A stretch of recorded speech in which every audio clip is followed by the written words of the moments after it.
Let's begin with our friend Steven, and we say friend because we have some pretty good weather today. It's going to take a lot to pick this town back up. It is. As you can see behind us, like you pointed out, the cleanup effort is in full force, but that was not the case this morning. Health officials are warning the public to avoid places like this from dusk till dawn. Health officials in Bonham say the city will start spraying for mosquitoes. That's how quickly your child's life could be at risk. Over here, the floor is stained and water is seeping into the cracked floor. And on my drive here, I felt like my car was hot the entire time. The Eisenhower bus here off of Highway 75 in Denison has been vandalized, this time with eggs. Ashley? Well, Tom, this is the product that I'm talking about. It's a little single-dose detergent pod. It's the newest craze in cleaning, and it's also the latest product to land children under 5 nationwide in the emergency room. Take a stroll down the laundry detergent aisle, and you'll see a new product on store shelves. There are many types now on U.S. store shelves. Procter & Gamble, owner of Tide, is just one company selling these small, colorful cubes that pack a big punch of cleaning power. They're very convenient and they're very easy to use. But they also pose a huge health hazard for curious children. Like any household product, they need to be kept away from inquisitive little hands. These single-dose stain fighters are now making their way into more than just your washing machine.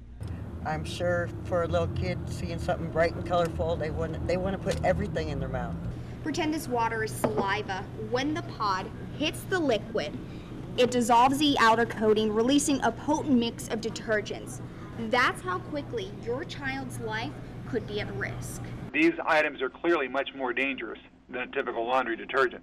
Poison control centers nationwide are reporting an increase in calls about children under the age of 5 swallowing these pods. Just this year, Texas statewide has received 57 calls concerning single-dose detergents. Pretty rapid nausea, vomiting, coughing, and difficulty with breathing. And Texas toxicologist Kurt Kleinschmidt says within a matter of minutes, you'll see those symptoms.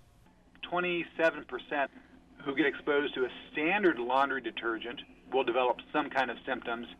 With these pods, it was like 76%. And Procter & Gamble share the concerns. Store them on a high shelf out of reach. Reporting in Grayson County, I'm Ashley Prchal'S. Since we broke the story earlier this week about the dangers behind detergent pods, the company we highlighted in the report, Procter & Gamble, maker of Tide, has decided to change the design of its packaging for its miniature laundry detergent product. It's mind-boggling, the force behind a tornado and what it can do in a matter of seconds. We've got significant roof damage. Our next door neighbor's fence panels came through our front door into our house. Deborah Huddleston says as the tornado ripped through Tushka, Oklahoma Thursday night, she couldn't help but wonder if her family, friends, and neighbors would make it out alive. It was rough, but we made it. The things can be replaced. I'm standing where this house once stood. The winds in this tornado were so strong that it picked the house up and moved it 6 to 8 feet away from its original structure. It is completely destroyed by the tornado, and we're just trying to salvage what personal items of ours that we can. With the help of her family and friends, Stacy George is picking up the pieces of her life that are scattered all over her property. I mean, you thank God that your family is safe, but you think, what am I going to do next? Thankfully, organizations like the Red Cross, Salvation Army, and local health departments are on scene to help. The Red Cross mission really is to take care of people in the first 3 days following a disaster and meet their immediate needs. Very basic items such as a safe place to stay, make sure folks have something to eat, something to drink.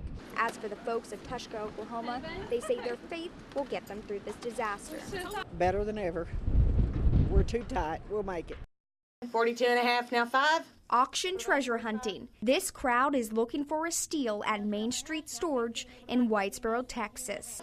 Sold it 45. The last one we sold found a toolbox and found a Cherrywood entertainment center. When storage units are abandoned or not paid for, the items inside are auctioned off to the highest bidder. Once they get the locks cut, We open the door, there's about 5 minutes for people to just kind of look in there and see what they see. You can peek your head inside, but you can't enter the storage unit and you can't touch anything. When they cut the lock off, it's kind of interesting to see what's inside the unit. Auctioning off storage units isn't a new concept. It's been going on for years. But ever since the popular TV series Storage Wars has aired, veterans who've been coming to storage units for 30+ years say the business has completely changed. There's a lot more people showing up at them. I've been to a couple that they ran the prices way up. Mitchell says inexperienced buyers can put a hole in their wallets. It's like gambling. It's like throwing the dice. But there's no denying, if you know what you're doing, money can be made. Bought a unit, I believe it was in McKinney. It was full of junk, but in the back there was a pill bottle that was full of old jewelry, and it brought like $1,300. And with the lift of a number, someone's trash Just takes a woman, right? could be your treasure. Reporting in Whitesboro, I'm Ashley Prchal'S. A tornado watch in parts of Oklahoma. Our storm chaser Chris Hare captured this video of the tornadic storm moving from the west. He's been tracking that all day, and he says he's witnessed 5 touchdowns so far. Thanks for watching K10 News at 10. I'm Ashley Prchal'S. Now we're going to jump right into weather with Chief Meteorologist Alan Mitchell. Alan, we saw tornadic activity earlier today, but not even that. We had some phone calls about some aftershocks. Right, earthquake. So you're not losing your mind if you were shaking. That's right. All right, thanks, Alan, and we'll talk a little bit more about that later on in the show. Well, this video, let's take a look. It was captured by our very own storm chaser Chris Hare around 5 this evening. It's out of Fort Cobb, just southwest of Oklahoma City. Now, there was a multiple vortex tornado that turned into a larger tornado. Chris Hare got as close as 150 yards away from that monster. He says there was some damage in the area, mainly to barns. In total, he says he saw 5 tornadoes in southwest Oklahoma today. And another storm chaser out on the road today got into an accident chasing a funnel cloud in Oklahoma, and it was all caught on camera. The driver was following this possible twister in Tipton when the car flipped over.